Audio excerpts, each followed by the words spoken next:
अस्सलाम वालेकुम जी। The light with in के साथ हम एक और प्रोग्राम लेके आए हैं और ये कहते हैं, ये मैंने कहीं पढ़ा है जो मैं आपके साथ शेयर कर रही हूँ कि you have not lived until you have done something for someone who can never repay you.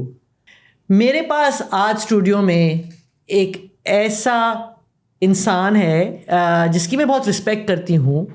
Actor तो है अच्छा, सिंगर भी अच्छा है, लेकिन उसमें एक ख़ास क्वालिटी है विच आई ट्रूली रिस्पेक्ट बिकॉज वो उन बेज़बान जानवरों के लिए उसने इतना कुछ किया है, हुआ लाइक हिज बेबीज़, और ऐसे ही किया है और करते जा रहा है। तो मैं जब उससे मिलती हूँ और मैं उनके जाके देखती हूँ तो मुझे लगता है कि यार ज़िंदगी में अच्छे लोग हैं। तो इसी उससे इंट्रोडक्शन से I would like you to meet my dear friend Tipu Sharif. अस्सलाम वालेकुम। अस्सलाम वालेकुम, कैसी हैं आप? Thank you so much for being in my show. कोई ऐसी बात ही नहीं है, आप मेरी बड़ी हैं, आपकी इज्जत हमारी सर आंखों पे। आपने बहुत इज्जत दी है और आपने थ्रू आउट जब से हम काम कर रहे हैं, मैं अभी टीपू कहती we did a play long time ago, couple of 2-3 हमने प्लेस किए, लेकिन एक हमारा बहुत आमचू बदामचू एक था। मेरी सेकंड टेलीफिल्म आमचू बदामचू थी और मेरी 5th टेलीफिल्म, उसका नाम नहीं पता, अनुषे भी थी जिसमें। हाँ, वो आपके साथ थी। वो I remember, yes. We never got around to doing a serial together for some reason. हाँ, पता नहीं, ये रह गया।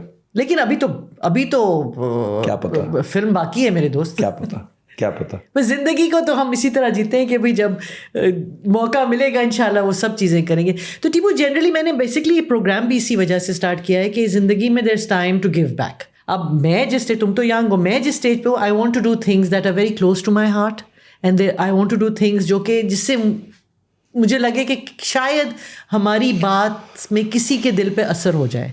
तो आपको मैंने इसलिए ज़्यादा इन्विटेशन दिया है और मैं चाहती हूँ कि आप मुझसे शेयर करो कि ये जो आप सब काम कर रहे हो जानवरों के लिए, डॉग्स एंड कैट्स, और आप बिल्कुल nobody else or very few people are doing this, and what started this, कि क्या वजह हुई कि तुमने एकदम से तुमने कहा कि कोई पहली बिल्ली आई थी या दूसरा कोई आया था? Please tell me, I want to know your journey. मैं एक सीरियल कर रहा था लाहौर में, सर्दियाँ थी, जनवरी था, I think this goes back to 2013 का एंड था, नवंबर दिसंबर था।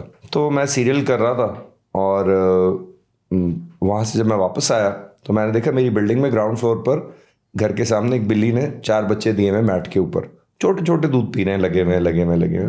ग्रे बिल्ली जैसे होती हैं कॉमन, कराची में बिल्लियाँ बहुत होती हैं, ग्रे कलर की बिल्लियाँ जिसपे लेपर्ड जैसे स्ट्राइप्स होते हैं या स्पॉट्स होते हैं। अच्छा, मैंने वहाँ दूध उनको डाला, नीचे वाले मेरे चक्कर में दोस्ती है ये वो, उन्होंने कुछ नहीं बोला।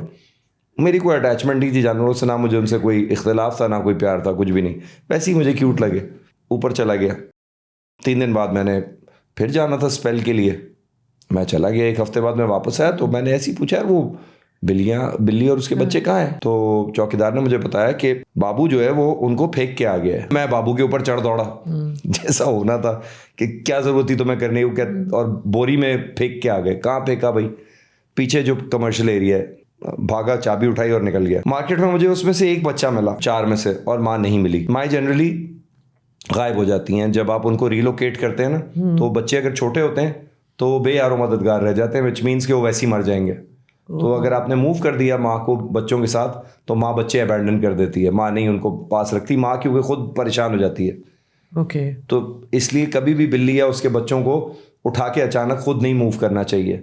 वो वहाँ से चली जाएगी, वो बच्चे दूध पीते वैसे ही मर जाएंगे, वो आपके खाते में आएगा। चाहे आप हंसें या गाएं या उसको मस्ती में उड़ाएं, वो अल्लाह मियाँ के खाते में, आपके खाते में लिखा जाता है कि आपने जुल्म किया जानवर पे।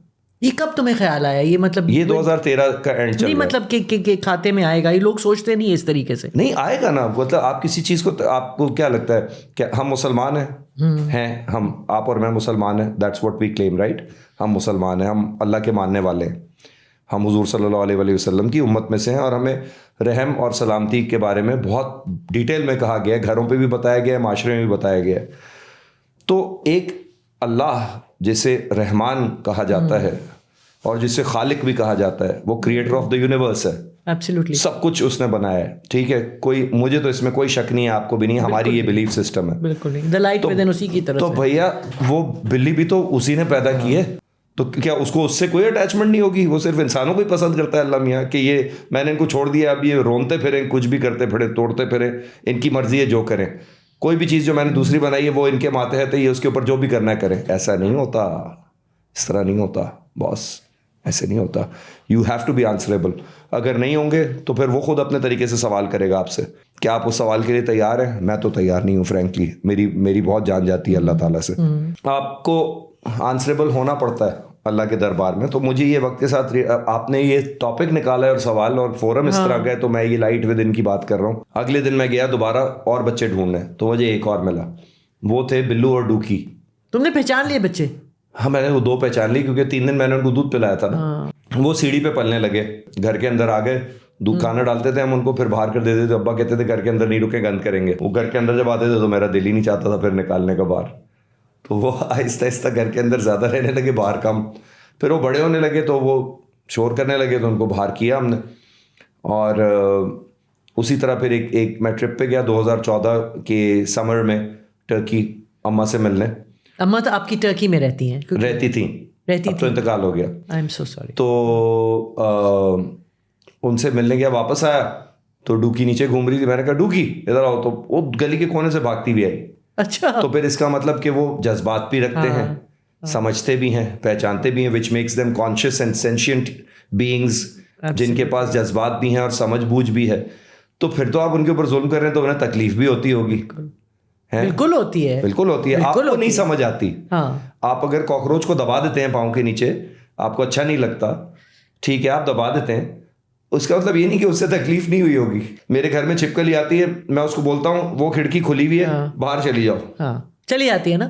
चली जाती है। नहीं, सही बात है, चली जाती हैं। अब आप बोलेंगे इस टीपू साइको हो गया वक्त के साथ साथ। टीपू, मैं तुम्हें से एक मैं भी बचपन में छर्रे वाली गन से छिपकलियां मारता था गैरेज में अपने घर के, लेकिन मैं अब ये नहीं करता। और कोई भी इंसान चेंज हो सकता है, बहुत सारी बातें हैं, आप मुझे मैं आपसे एक चीज़ मैं एक चीज़ आपसे शेयर करना चाह रही हूँ, इसी जो आप बात करें ना, क्योंकि मेरी ज़िंदगी में भी मैं आपसे शेयर करना चाह रही हूँ कि ये हुआ था कि शूटिंग के दौरान एक चूंटा था जो चूंटे को सर पे लेके ना, जैसे ऐसे करके सर पे लेके जा रहा था, ठीक है ना। किसी ने उसको धक्का दिया, वो चूंटा जो है वो उसके ऊपर जिसको कैरी कर रहा था ना, वो गिर गया। वो पागलों की तरह चूंटा फिरने लग गया। मैं इसको देख के मैं हैरान हो गई थी। तो मैंने करीब से दूसरा चूंटा मेरे से मरा हुआ था, उसको मैंने पुश किया उसके पास। इस चूंटे ने वापस उसको सर पे उठाया और आराम से चलने लग गया।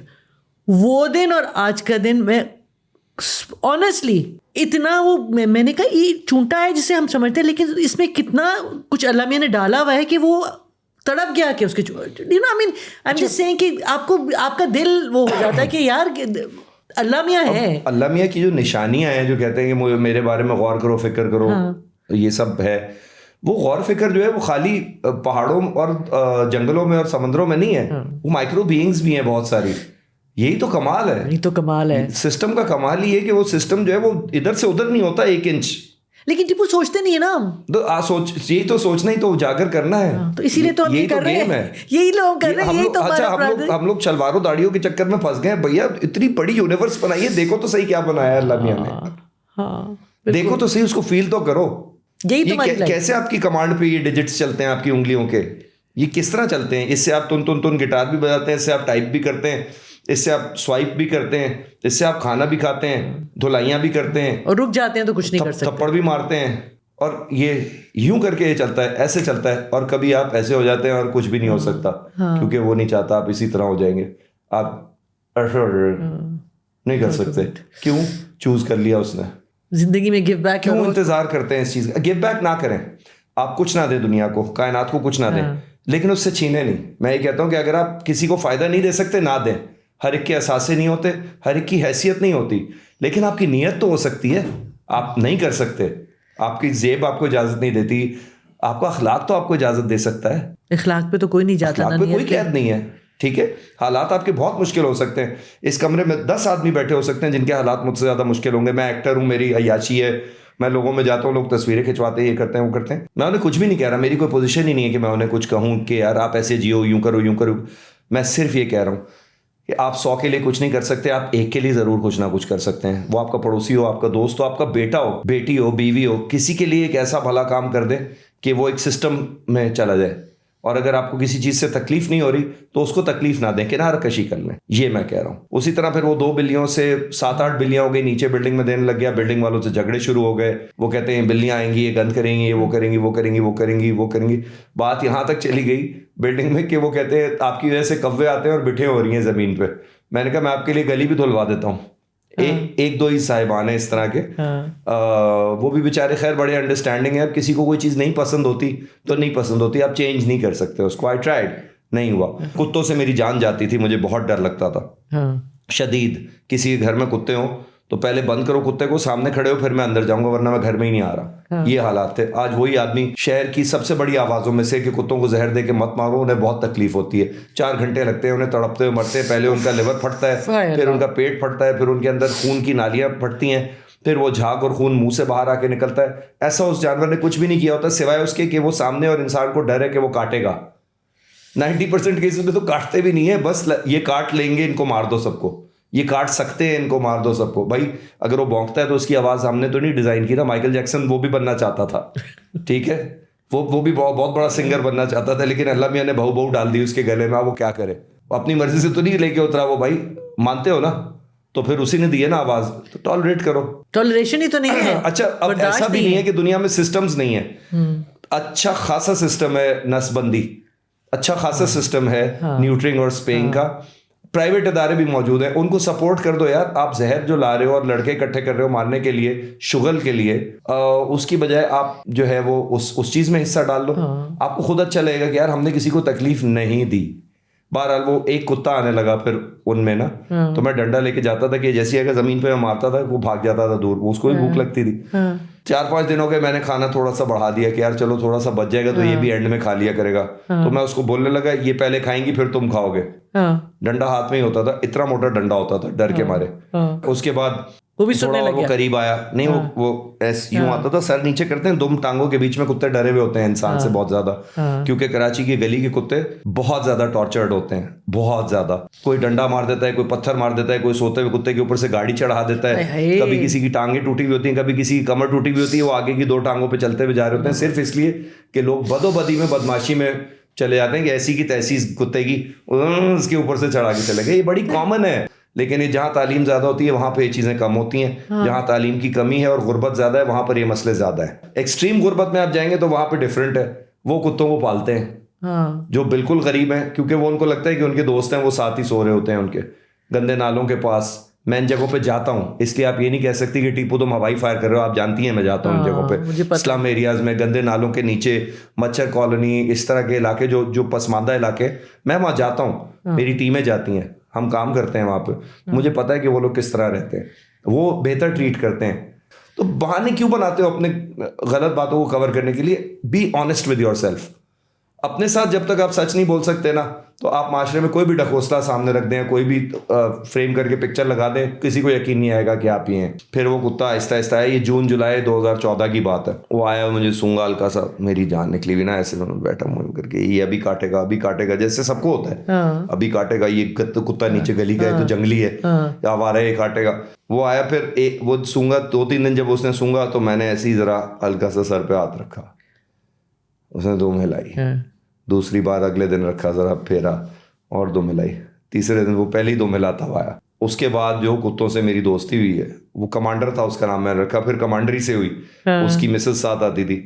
वो अभी इस साल, पिछले साल अगस्त में मरी है बिजली का करंट लगने से। वो बारिशें हुई थी अगस्त की, तो पानी में अर्थ आ गया था, पोल के साथ सोई हुई थी, वो बिजली उसको लग गई, वो मर गई, 12 साल की थी, बहुत प्यार दिया।